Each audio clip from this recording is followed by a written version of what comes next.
this is me. Hi, this is John, my neighbor. He is a horticulturist. My name is John Gonzalez. I'm a horticulturist.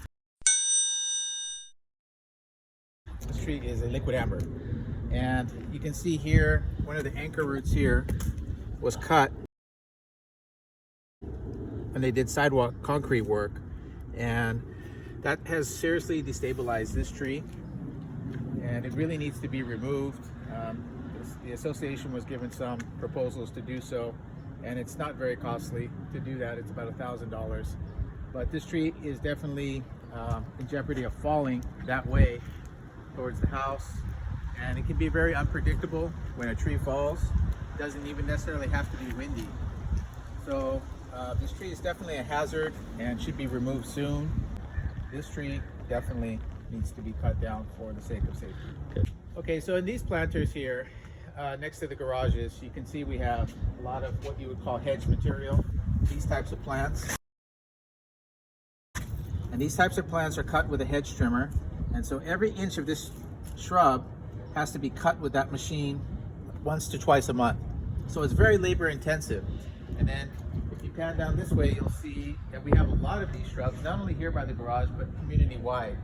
But the reason I'm bringing these up is because this is what I call low-hanging fruit in a community. So these can easily be reduced maybe down to just one plant. For instance, this is called Nandina. And get rid of these, maybe mulch can be put here, rock, something else. And then we can eliminate one, possibly two sprinkler heads. This, of course, if it remains, will need to be watered by that sprinkler. But these two could be eliminated.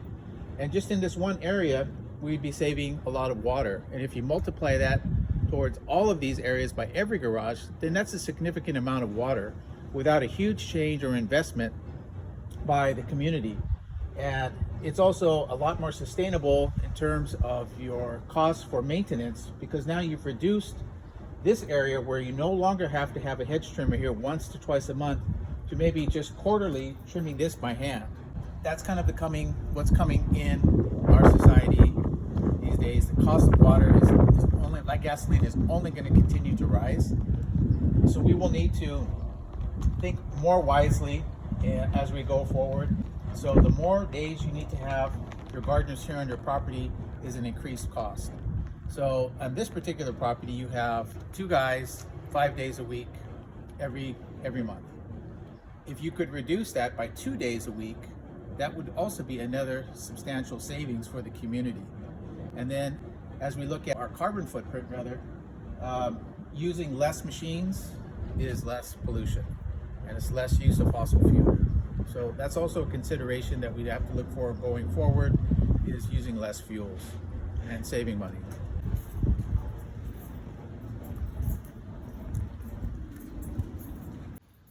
So turf is another area that we need to look at in our landscapes. Everybody likes a green belt with turf. You know, that's what most of us grew up with, and we're used to seeing a park-like setting. But this grass too. Now remember, in the warm season, this grass will need to be mowed once a week. So that also too, somebody has to run a lawnmower over every square inch of this, has to run an edger and a line trimmer. So 3 machines need to be used just for this one process. Can you name the 3 machines again? Okay, so we would have our lawnmower, we would have our line trimmer, or what people call the weed eater, and an edger. So the edger is the machine that with the hard blade that cuts the edge. So you have 3 machines for one plant, and you have 2 guys, possibly 2 days a week, to do the whole community. So it's a large job, it's a huge output of labor, and more than that, it's also a large expenditure of water. So you're going to spend many gallons of water, especially in the warm season, watering this grass, and its payback is very little, because it's not a green belt where like children would be playing or people would be enjoying the sun, sitting down, picnicking and whatnot. It's just kind of a nothing area, where if you turn this area into a planting and also using rock, other hardscape, mulch, there again, we could probably reduce 75% of the water use in this one small area. And if you magnify that towards the entire community, now you're starting to see a lot of savings. In the communities, it's really important to just move forward one step every month. And the most important thing is not to stand still and not to go backwards. So if you're just taking even one small step forward every month, we're doing, maybe $500 to $1,000 of renovations every month, then, over the course of 5 to 10 years, you'll have made a tremendous impact on your community, and for a very small price every month, if it's wisely done. So small steps, even if it's 300 or 500 a month, depending on the community size, that will also make a huge impact in the course of 5 to 10 years. These projects take decades, but if nothing is done or you're at a standstill, then what happens is the community will start to actually go backwards, because trees will get bigger, plants will age out, nothing is done, and now all of a sudden you're looking at yourself 10 to 20 years later, nothing has really been substantially been done in that amount of time, those 2 decades. Now you're looking at millions to fix up the community, and remembering that the landscape plays a huge part in property values. So if you let the landscape deteriorate over time, then that's also bringing your property values down, and nobody wants that. So a small investment, keeping the landscape up to date and making it look nice and not antiquated in any way. Irrigation repair that was done here. And, okay, so here we have an irrigation main line that was repaired, and not necessarily repaired well in terms of the aesthetic look of the grass. So aesthetic, so it just looks ugly the way they put the grass back, so it's really not a nice aesthetic look. They could have put sod here, they could have fixed it up nicer. But the main point is irrigation and soil are the foundations of your landscape. We have the main line, which is the line that's continuously pressurized, and then we have the lateral line. The lateral line runs after the valve, and we can look at the valve there in a second. Those green boxes you see everywhere in your landscape.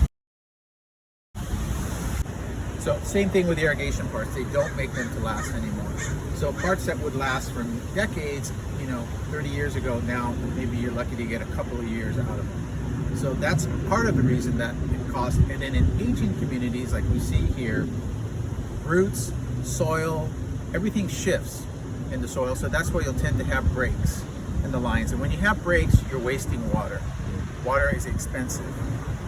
So keeping your irrigation system up to date is extremely important. Recognizing when you have repairs to get them done in a timely way by wherever your landscape provider is, and realizing that it is an expensive process to do.